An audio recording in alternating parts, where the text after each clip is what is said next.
I want to welcome everyone today to our webinar entitled M1 Energy Saving Solutions.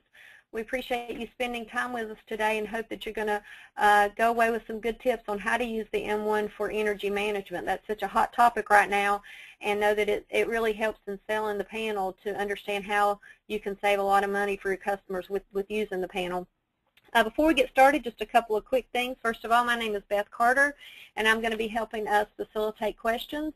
And our leader today is Amy Strickland. She's in our tech support department. If you've ever called with questions, I'm sure you may have even talked to her then, but she'll be leading the webinar for us. We have a basics webinar coming up on July 13th. We do those every month. If you're on this webinar, you may or may not need a basics, but you may have people in your organization that need it. But we do that basics webinar every month, and that's always listed on our website if you want to sign up, and it comes out in our newsletters as well. Just to let you know, we'll be taking questions during the webinar through you typing them in. There's a question box over on the right-hand side. If you'll just type your question in, we'll try to get to as many of those as we can during the presentation. We'll also try to answer some of those at the end. And if there's questions we don't get to, we will answer those in a follow-up afterwards. We do actually send out a copy of the presentation, so if you missed something or would like to go back on your own and see it, you can do so. And then we also record it and have those available on our website for later. Okay, I think that's it. We're going to go ahead and I'm going to turn it over to Amy. Thank you, Beth.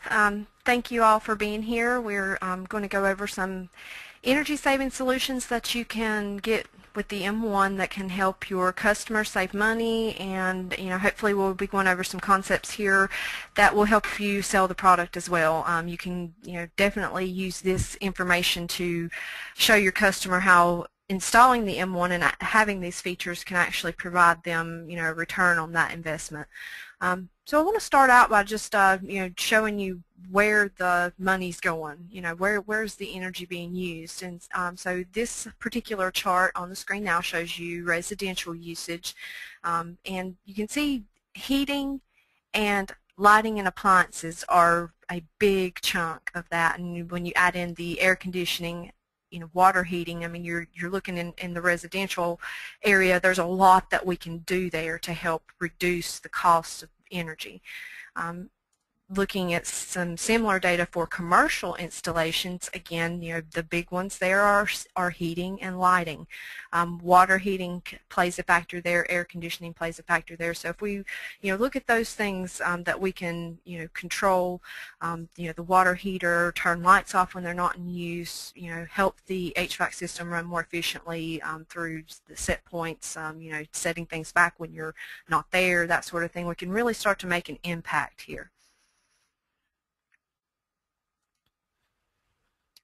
And so this just gives you an overview of some of the energy saving solutions that we're going to go over today. And it ties right into those charts that we were looking at. We're talking about lighting control, climate control, window coverings and water heaters. And we're also going to talk about water conservation, which is not necessarily something that you see directly tied to a power bill, but it's definitely something when you're thinking about green technology, going green, you want to conserve water as well as energy. So we'll talk about that a little bit as well.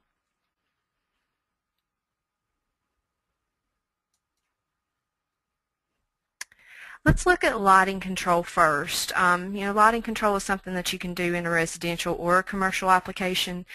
You can do simple things like just checking for occupancy to see if someone's in the room. If the room's not occupied, turn the lights off. You can have all the lights turn off on the system when it's automatically, when it's armed away. No one's there. There's really no need to have any lights on. You can write rules that would allow you to reference whether or not it's dark outside. You really don't need lights to come on when it's not dark outside in most cases, so you can incorporate that information in as well. And then just, lighting scenes and dimming to make sure that you're just using the amount of light that you really need for the activity. You don't always need the lights on full brightness. You don't always need all of the lights in a room on. So by using scenes or links and also dimming, you can make an impact there as well.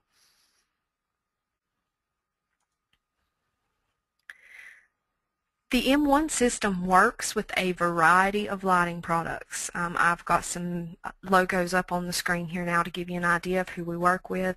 You know, there's Central Light, we work with Insteon, we work with the Z-Wave technology with the Leviton products, as well as some other Z-Wave products, UPB from PulseWorks and Simply Automated. We now, you know, just a few months ago come out with an interface for Radio Raw 2, so we're working with that now. So you've got a lot of different options when it comes to lighting, whether it's something you want hardwired or wireless. You know, the different technologies, maybe there's one that you prefer, that you're, you know, comfortable with. That's one of the nice things about the M1 is, you know, the way that we partner with other manufacturers gives you some choices. You know, the product that you like to work with, what you're comfortable with, what suits your customers' needs or their price, you know, how much they can spend, that sort of thing. So there's a lot of things to keep in mind there.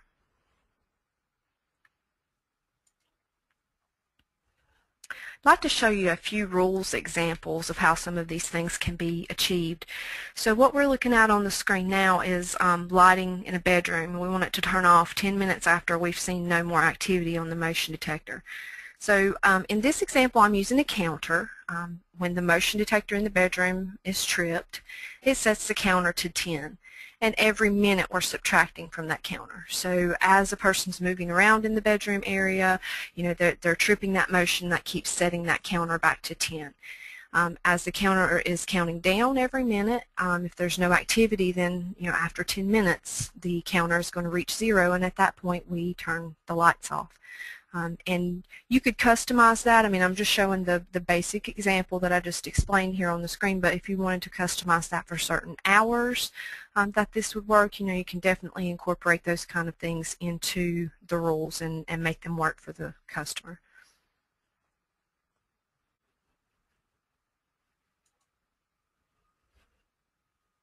I have another example here. I'm showing when the system is armed to away mode, we're going to turn all the lights off. Now I've shown two different ways to do this. One way is just to, you know, write the rule to say whenever it's armed away, then turn off this light, turn off that light, you know, keep adding the then statements to turn all the lights off. But what's more efficient, most of the lighting products that we work with allow some type of, you know, link or scene or, you know, phantom button, something that can be programmed to turn all lights on, all lights off, or be a toggle for all on, all off. And if you have that in place, then you can write a very simple rule, you know, just whenever it's armed away, then activate that particular link or scene. So that's the bottom rule example that I'm showing, and that you can see how that really simplifies things for you. You're not trying to send a command to each light. You let the lighting control product do its job as well. I mean, they have a lot of nice features that we can access, so that's one example of that.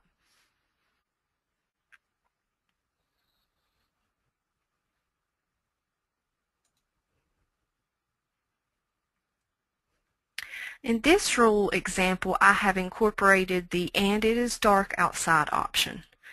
So got two different examples here, just really two different triggers.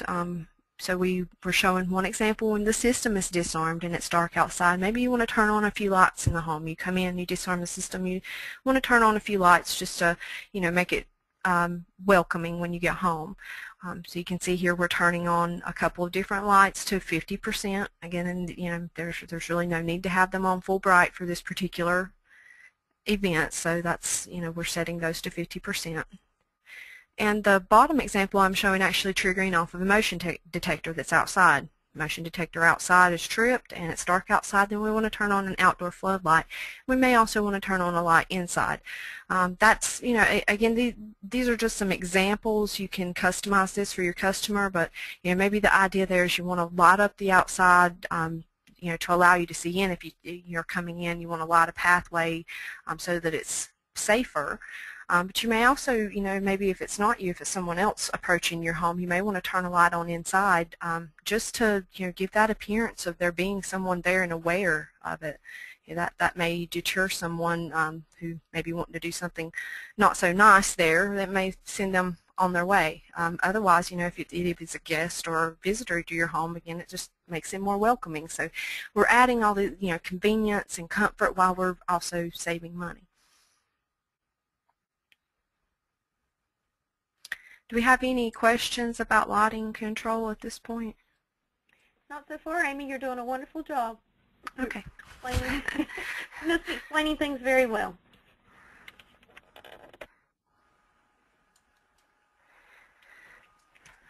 Let me back up. There is a quick question. Okay. It says, how is dark calculated or sunset? The M1 has an option that allows you to put in a latitude, longitude, or select the closest city to where you're at, and then it calculates the sunrise and sunset times based on that. And so you can use those sunrise and sunset times in your rules. It also applies to the is it light or is it dark outside. If it's after sunset and before sunrise, that's considered to be dark. So I can hop into the LCRP software right quick. If you give me just a second, I'll show you where that's at. In this automation section under the sunrise sunset, you see here we've got the latitude and longitude. Last city that was selected here was Birmingham, Alabama. Let's just go ahead and select North Carolina, and we're going to select Hickory, which is the closest city to where we are here at Elk. And then we say use these settings, and you'll see that's changed a few things for us there. Then we want to calculate those times, and that's going to adjust these times here in this table for the entire year. So, looking here at June, it's telling us when the sun is going to rise and set. And one thing to keep in mind when you're looking at this particular table in your LCRP software is that these are always in standard time, even though here in North Carolina we observe daylight savings time, so we know that we're off an hour from that. We're, an hour ahead of that. So the system is going to compensate for that, even though the times on this screen are an hour off. So that's just something to keep in mind there. But once you set this up and you send this information to the control, which I can't do right now because I'm not connected, but you would just click send to control there, and then the panel is going to know the sunrise sunset times and when it's light and dark outside. So it makes it really easy for you. You can get this latitude and longitude information from your GPS, or again, you can just select the closest city. Thanks, Amy. One more question. Okay. So his question was, so there's no need to include after sunset in the command if you're using dark? Right. You can use after sunset, but one thing to keep in mind is that the way that the panel calculates time is from midnight to midnight. So if you were to say, and it's after sunset in that rule, then at midnight that rule would stop working. Maybe in some cases that's exactly what you want, but if you want it to go overnight until it's, sunrise again, then that's when you want to use the dark reference, and that just simplifies your rule writing where you don't have to, write two rules where you could just write one. So you can either use the it's dark outside or the at sunset, after sunset option, but again, keeping in mind that with the after sunset, it stops at midnight. Okay, one more question and we'll move on. Is there a loop command in the rules? A loop command. You can cause rules to loop. Sometimes that's desirable, sometimes that has an undesired effect. Maybe if that person could elaborate on what they're asking for there, or that may be something that we want to look at after the webinar, but I think I need a little bit more information to properly answer that question. Just generally speaking, it is possible to create a scenario where a rule loops on itself and can then trigger based on the things that are happening to it. But again, you have to be cautious there because in some cases that can cause problems. So need a little bit more information on that one, unfortunately. Okay, we're going to let you move on, Amy. Thank you. All right. So the next thing we want to talk about is climate control. Climate control, we're talking about controlling thermostats for the most part. You can do some duct control using relay outputs if you have areas of a home or a building where they're not used frequently. You want to keep those ducts closed to those areas where you're not spending energy heating and cooling unused parts. But again, for the most part, we're talking about controlling thermostats. And so I'd like to go over the thermostat options that are available with the M1. We work with hardwired thermostats using the M1 XSP, which is a serial port expander. And that allows us to integrate with thermostats from Aprilaire, RCS, and HAI. We work with the Aprilaire 8800 and 8870, the RCS, the TR16 and TR60, and again those are hardwired, and then the HAI Omnistat 1s and 2s. All of those are integrated through the serial expander. connections to those thermostats vary from manufacturer to manufacturer, so you'll want to reference the M1 XSP installation manual for details on that. We also work with some wireless thermostats. We have an interface to Z-Wave called the M1 XSLZW, and that allows us to control lighting, as you saw on the previous slide that had the logos on it. Z-Wave was on there. And it also allows us to do thermostats as well as locks. So we could do lighting and thermostats both through Z-Wave using the M1 XSLZW. And as I mentioned before, we also work with the Radio Raw 2, which also includes thermostat control. So you've got some options there, and as far as the Z-Wave is concerned, I get asked a lot, which Z-Wave thermostats do you work with? If it is a Z-Wave compatible thermostat, we should be able to talk to it. We have done our testing with an RCS thermostat, and I've also talked to a number of customers that have used a Honeywell thermostat, but if it's a Z-Wave compatible, we should be able to talk to it.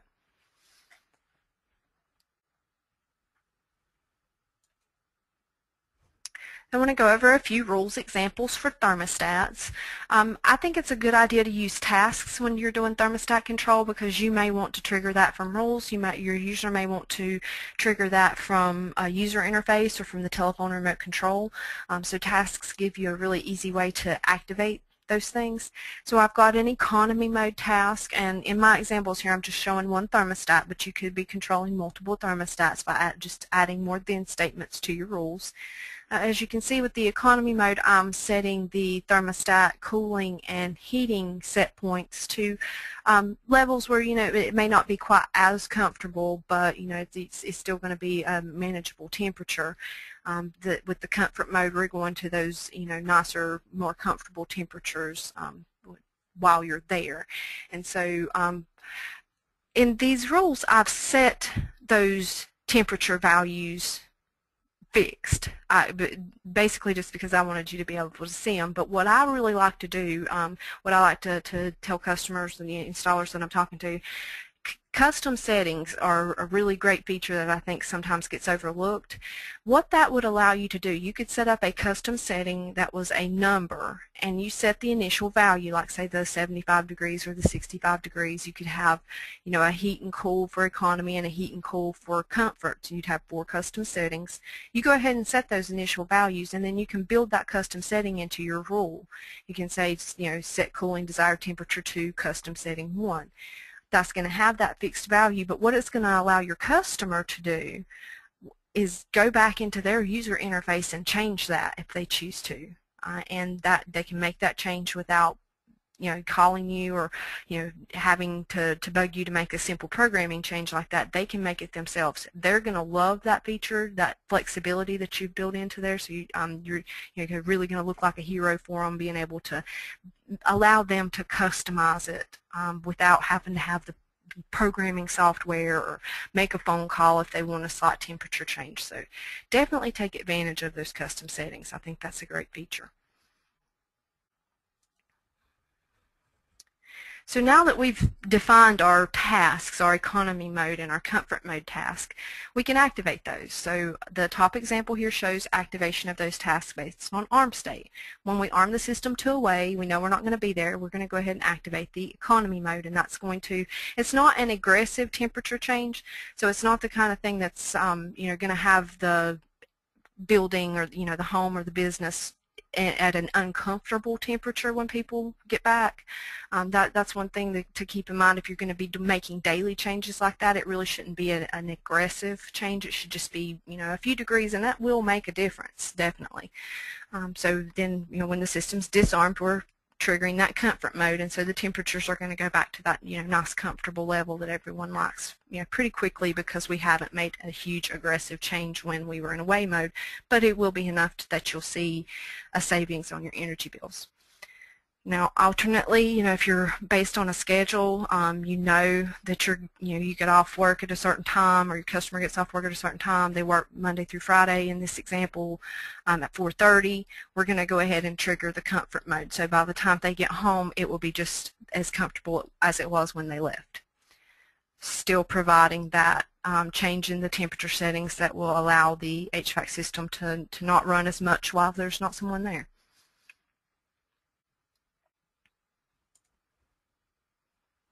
Any questions about thermostats before we move on?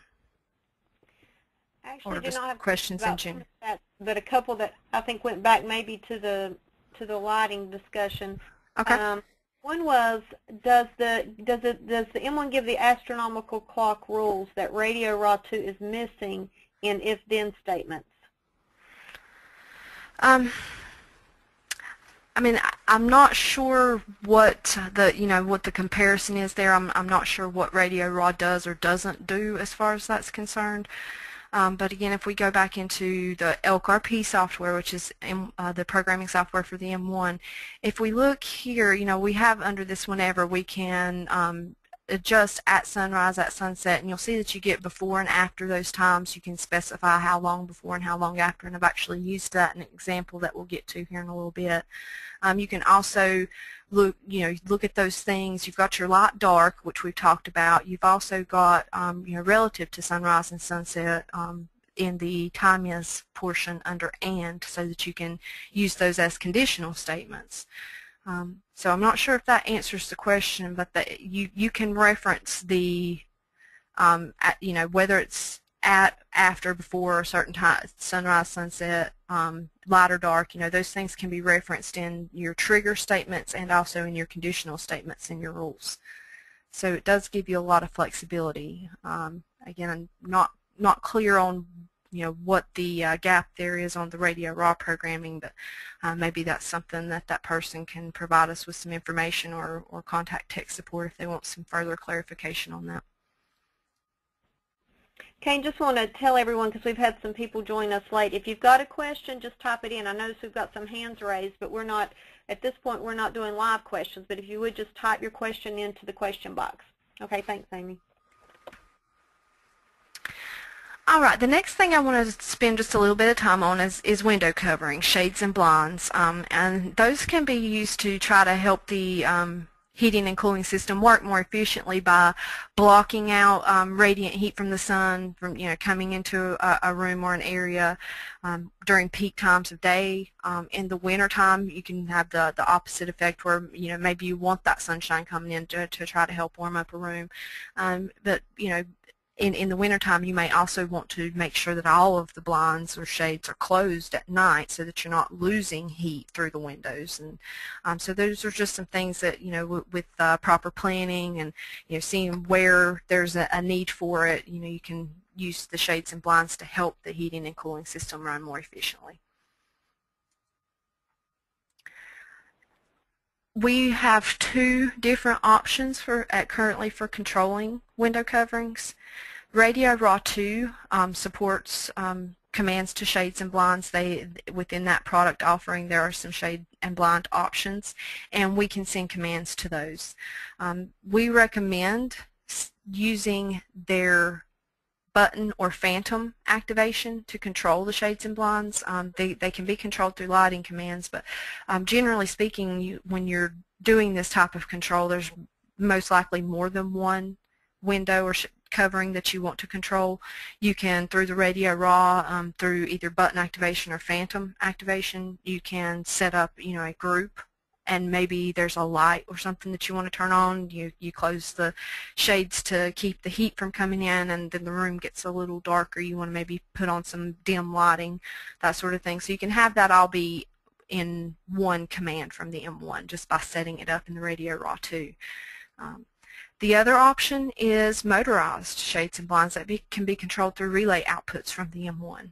So the majority of those have polarity reversal, where you're activating an open and close by applying the proper polarity of voltage to it, or just applying voltage to the proper terminal on the shade or blind. We can do that with relay control. These devices generally have limit switches built into them, so you don't have to worry about how long you're turning the output on. They're going to stop when they get full open or full closed. But we can, in the rules, tell an output to turn on for X amount of time if that were to be necessary. So you've got some flexibility there. Now, got a couple of rules examples here. So with the Radio Raw 2, again, recommending that you use either buttons or phantoms. We're using the Phantom 11 on the main repeater. That has been set up on Radio Raw 2 to close all of the shades in the living room. And so say that at this peak time we've selected 145, maybe that's when a lot of sunlight, midday sunlight's coming into that room and making it warmer than it would need to be. And again, we've specified here in the and statements the hotter months. So if it's later than May, earlier than October, so that's June through September, then it's going to close those blinds at 145. And then you could have a rule later on to open them back up automatically if you wanted to, of course. That kind of thing can definitely be done. But you can see here we have a similar example for the relay controlled window coverings. The same time, again specifying the hotter months of the year, and we're just turning on output 7 and output 8, which are connected to those motorized blinds, and allowing those to be closed. Amy, someone did ask, is there a feedback on the state of the blinds? We do get that information from the Radio Raw 2. It would provide us with a on or off state, basically, which would be tied to that.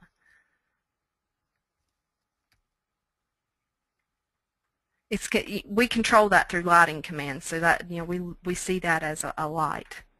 But the way that Radio Raw 2 works with the main repeater, all that information is provided back to the main repeater so that it is accessible. Great, thank you.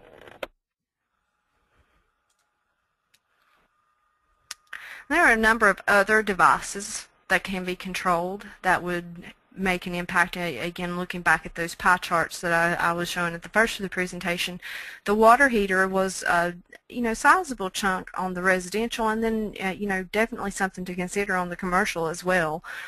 Water heating is very taxing as far as energy usage. It takes quite a bit, even with more efficient water heaters. We're seeing that go down some, but it's still something, especially in residential, that uses a lot of energy when you look at that as a whole as to where your money's going there.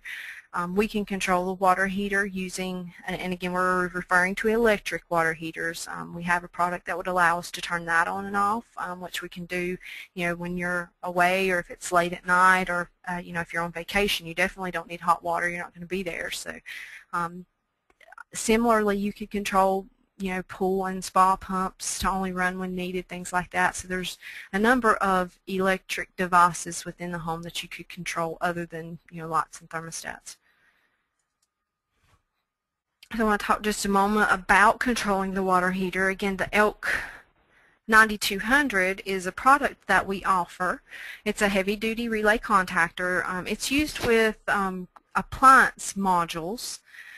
So if you have lighting control of some sort installed there, you're going to have the option for some type of appliance module, or perhaps a higher current outlet type device that's switchable, that's controllable through that lighting control. And this device just simply plugs into that, and we can send on-off lighting commands through the M1 to turn the water heater on and off.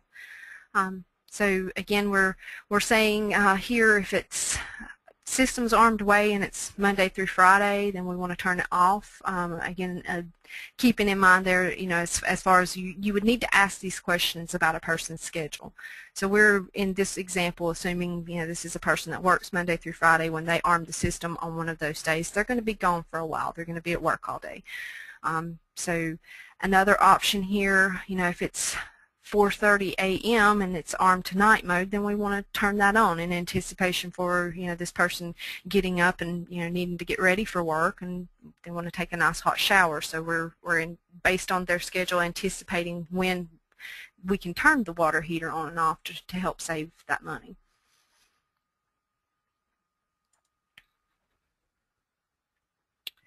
And again, we want to talk a little bit about water conservation. This doesn't tie so much in directly to the energy bill, but it's definitely something if you're trying to have a green offering, or maybe your customer's just interested in doing their part to help the environment.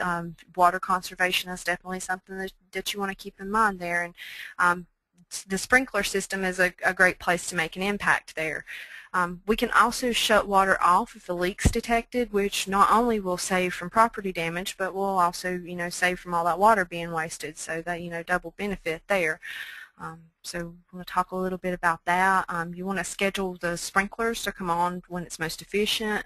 The majority, again, when I was doing research for this, the vast majority of things I read said early morning hours were the best time to do it. That makes sense to me.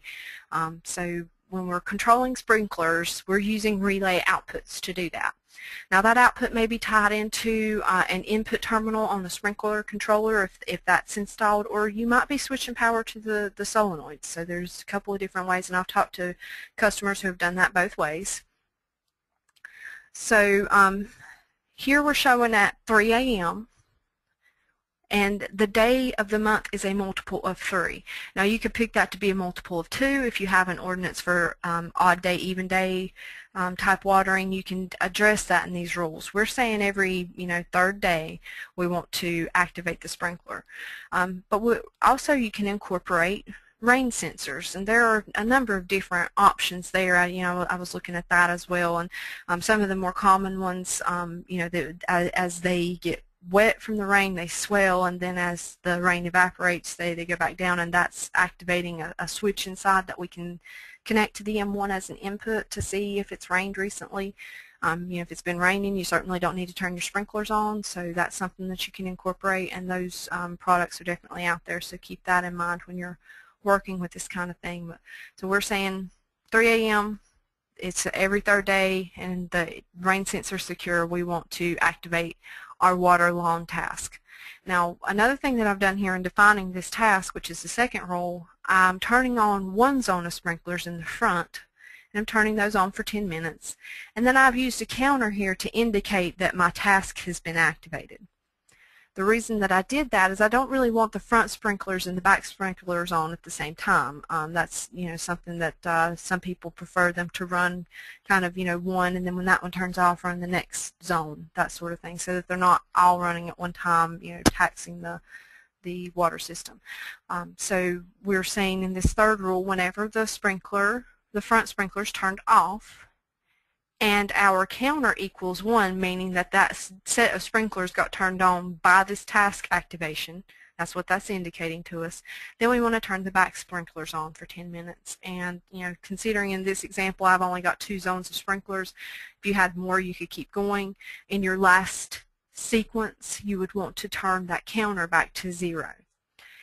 The reason that we're using the counter there is that you may have a customer who wants to be able to turn the front sprinklers on just at random, which they would easily be able to do from their user interface. But you may not necessarily want the back sprinklers to come on right after the front sprinklers turn off each time. So that's the purpose of the counter there. And again, as I've noted on the side here, this is another great place where you could use a timer type of custom setting to allow them to adjust that duration. Where I have it in this rule that's just 10 minutes and it's fixed at 10 minutes, you could incorporate a custom setting there where they could make an adjustment to that if they wanted to. Amy, a quick question about sprinklers. Can we control the sprinkler using an Insteon device like Easy Flora? That is not something that I'm familiar with. I can check into that and provide an answer to that question in the follow-up. Okay, thanks. I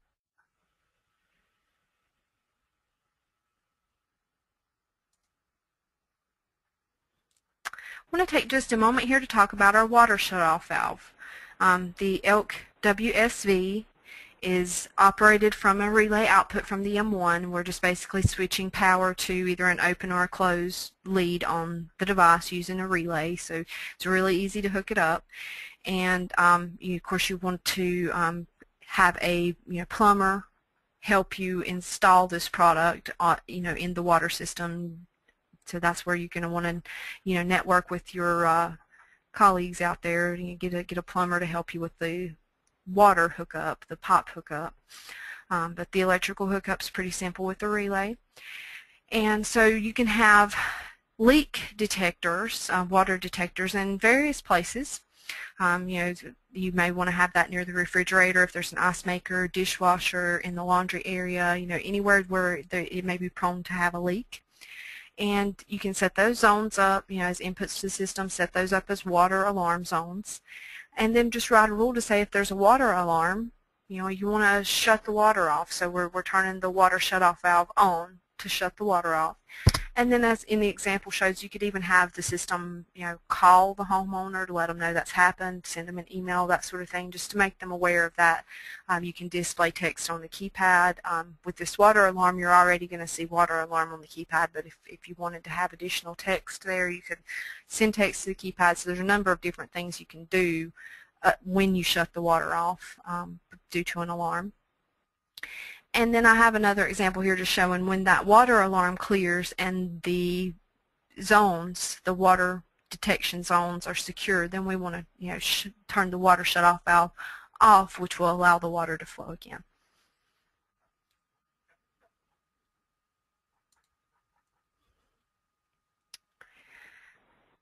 Okay, let's talk a little bit about vacation mode. You go on vacation for a week and there's a lot of things that you can do in the home to save money during that week while you're not there.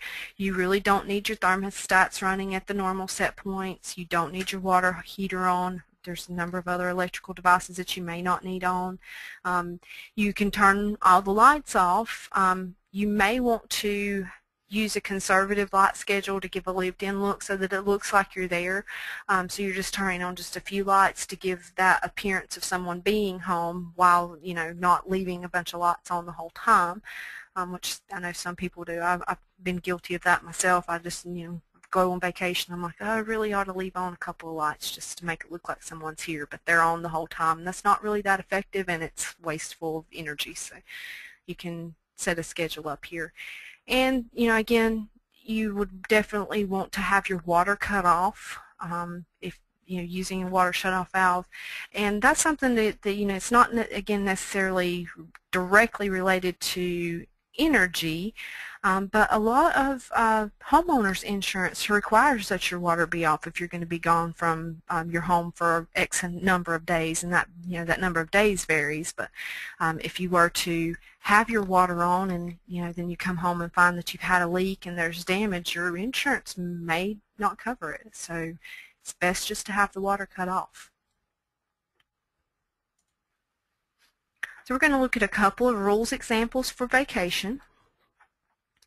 Arming the system to vacation mode in this case is going to create a, have all these things happen. We're going to set the thermostat temperatures back, and you see this setback is a bit more aggressive than before. We don't really need the house to be that cold or cool or warm. There's no one going to be there. You want to definitely keep it to where there's not any issues. If it's wintertime and you're leaving, you don't want pipes to freeze, so you still want to keep it warm.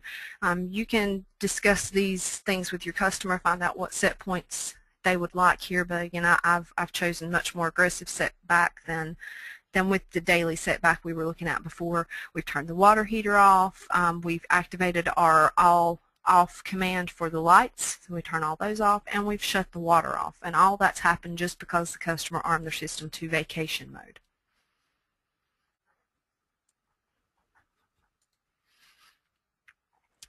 Now this set of rules here, I've shown a sequence of rules, and again I just chose some very random times and different lights here. This is something just to give you an idea to get those gears turning. If you have questions about what you specifically want to do with something like this, you'd want to definitely contact us at tech support. But what I've tried to do here is just, different random days of the week, different random times after sunset in these first two rules, turning on just a few lights in the dining room, kitchen, a few spots, and again you can see setting some of those to just 50%, don't need them on full bright, and turning them on for random amounts of time. Like you see the dining room's 53 minutes, whereas the ceiling spots are coming on for 2 hours. Maybe you want to have it lit there looking like someone's there, making and preparing and eating dinner.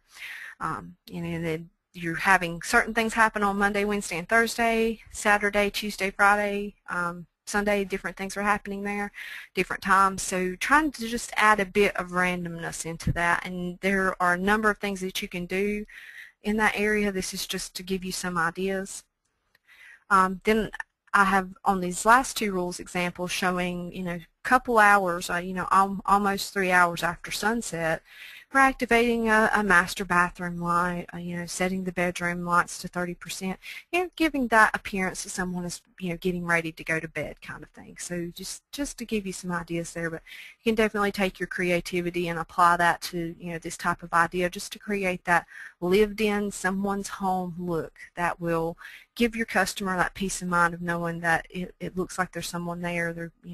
That's a good deterrent, while at the same time they don't just have a bunch of lights on all day and night for the week while they're gone or however long they're going to be on vacation.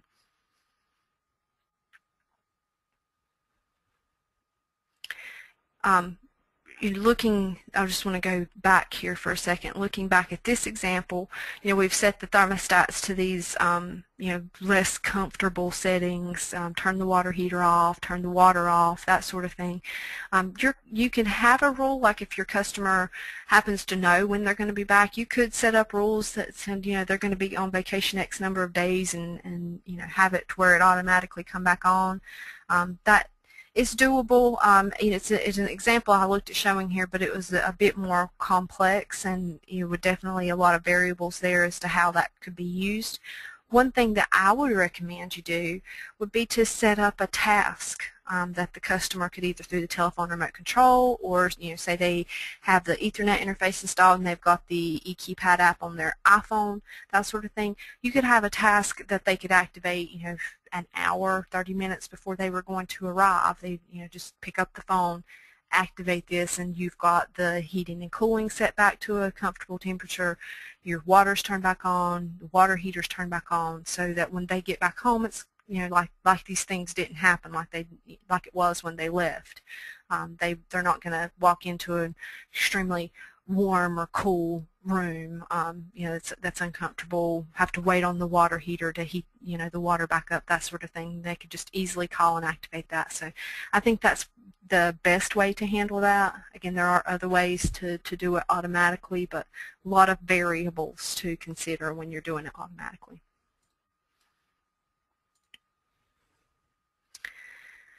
All right, do we have any questions at this point before we get into this? We do, but I think we should hold them because they kind of go back to the other section. So I don't want to interrupt your flow. Okay. So again, you see on the screen here, and these are things that we're all very aware of. The benefits of energy-saving solutions that the M1 can provide. You're going to conserve natural resources, minimize the carbon footprint, save money on those utility bills, and you can just feel good about it because you know that you're doing your part to help the environment, so that kids and grandkids and future generations can enjoy a nice clean environment. So it just gives you that good feeling that you're doing your part, you're saving money. It's just great all around. And I think a lot of people are changing to this mindset of what can we do to make things better. We certainly don't want to sacrifice comfort or convenience. We all like for things to be a certain way, and you can still have these benefits without sacrificing your comfort and convenience and safety, and still keeping those things in the forefront as well. Want to just kind of go back over some of the products that we've talked about in this presentation. Of course, we're talking about the M1 Gold and the M1 Easy 8 control panels. We discussed the M1 XSP, which we could use for thermostat control. A number of our lighting partners use that part as well. We have the special interface, the M1 XSLU, for the Lutron Radio Raw 2, which allows you to do lighting, thermostat, and shade control, which are all, technology, all things that you can incorporate to save money. With the Z-Wave interface, the M1 XSLZW, we've got lighting control, thermostat control, and you've also got locks there. And again, locks not really tying into the subject matter of this particular installation, but the Z-Wave does afford you those 3 options that can be controlled from the M1, so you can save money with your lighting, your thermostats, and also provide some nice lock control for your customer. We have temperature sensors available. The M1 ZTS is a temperature sensor with a short probe. The M1 ZTS-R has a longer probe. It's a 7-foot probe, so that's good if you want to know the outside temperature, you know, or if you were monitoring some other devices like maybe, you know, coolers, freezers, that sort of thing. The M1RB and the M1XOVR are output devices. The M1RB is a relay board. The XOVR is an output expander. And so we talked about a number of things you can control with relays. The ducts, the motorized shades and blinds, pumps, sprinklers, just a number of different things that you can use relays to control. The M1 supports close to, right at 200 relay outputs are available, so you most likely won't run out of those. We talked about the ELK 9200, which was used for the water heater or maybe other high current devices that you want to shut off. And then finally the WSV, which is our water shutoff valve. And all of these things can be incorporated into the M1 system to allow you to save your customer money and provide them convenience, comfort. Okay, so now we've got just a bit of time here. We can take some questions. Okay, Amy, let's start with an HVAC question. Can an HVAC rule be created that can compare temperature difference between inside and outside the building to trigger setting changes? Yes, we were just talking about the M1 ZTS-R, which you could easily use to get that outside temperature data, and then you can do some comparison within the rules to, say if it's if the temperature outside is so much hotter than inside, then you may want to adjust the thermostat. You may even want to control like an attic fan. That's a really good application that can help, the HVAC system run more efficiently. Keeping the attic ventilated well, that sort of thing. So you can definitely do those types of comparisons in the rules. That's something that I would be happy to, if that particular customer has a specific example, I would be happy to talk with them about that and help them work out those rules, but it's definitely doable.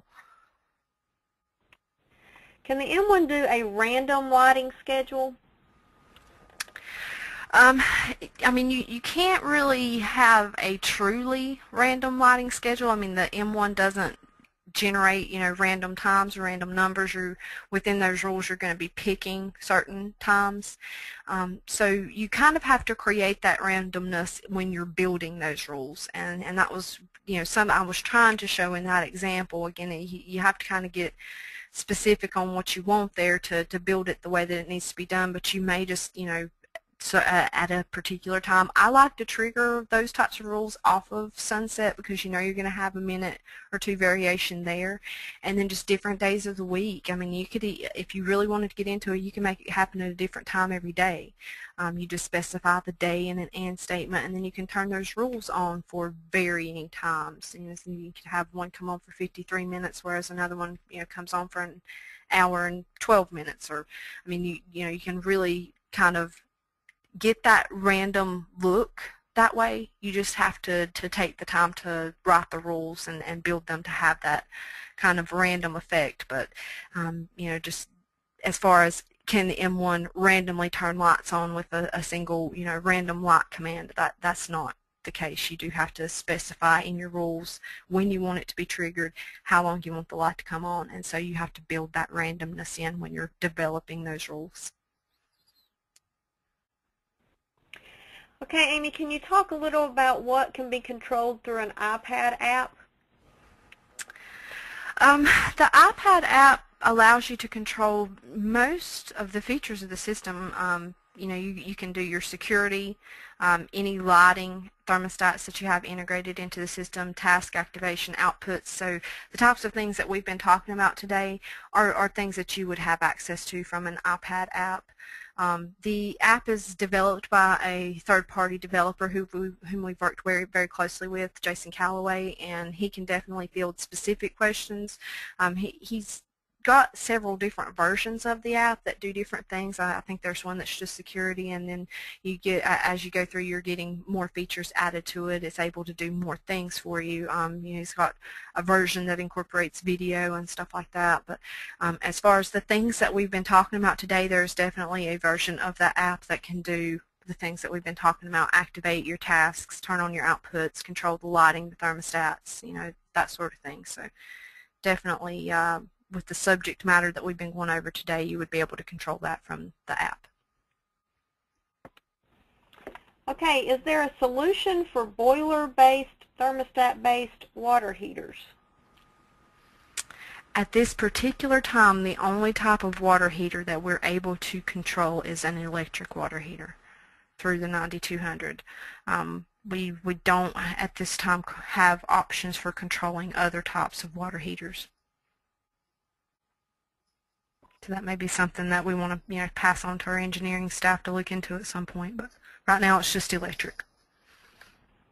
Okay, is there two-way feedback like lighting levels or temperature levels? That really depends on the lighting technology that you choose. The majority of them have that available. I certainly won't say all of them do, and some of them you know, provide more data than others. It just depends on which one you're working with as to how much data you'll get back. But the majority of the lighting partners that we work with do provide us with status of the light if it were to be controlled by something other than the M1, just so that we know whether it's on or off or what level it may be at. But that does vary from technology to technology as to how much information we get.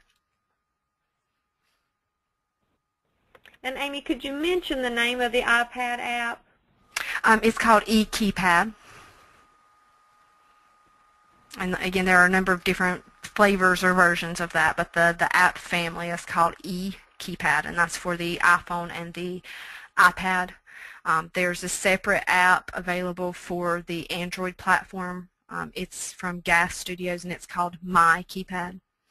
And so it allows a lot of the same functionality, but it is, again, developed by a third party. And those apps are available through, you know, with the eKeypad, it's available through the App Store, and the Android market offers the Android-based app.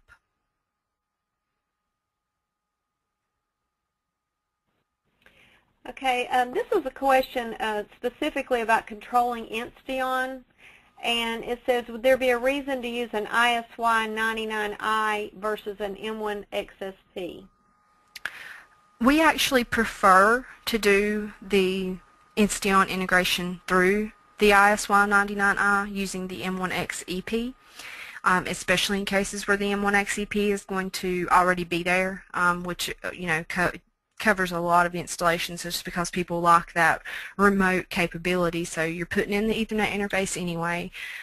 You get the ISY99i, and that is the preferred method of integration with Insteon.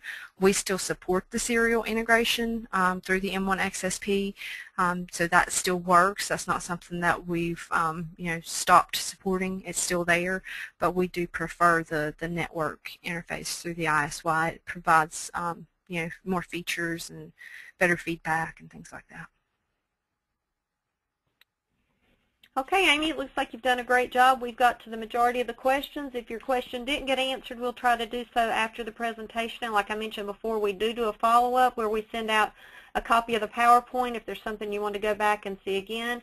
And we do record it and have it on our website. So I want to thank Amy for leading us today, and thank everyone for joining us, and hope you have a great weekend. Yeah, thank you, everyone. We've got some contact information up on the screen right now if you need to contact someone for tech support, or if you want to talk to your sales representative, and there's a lot of great information on our website. So definitely check that out, and everyone have a nice weekend.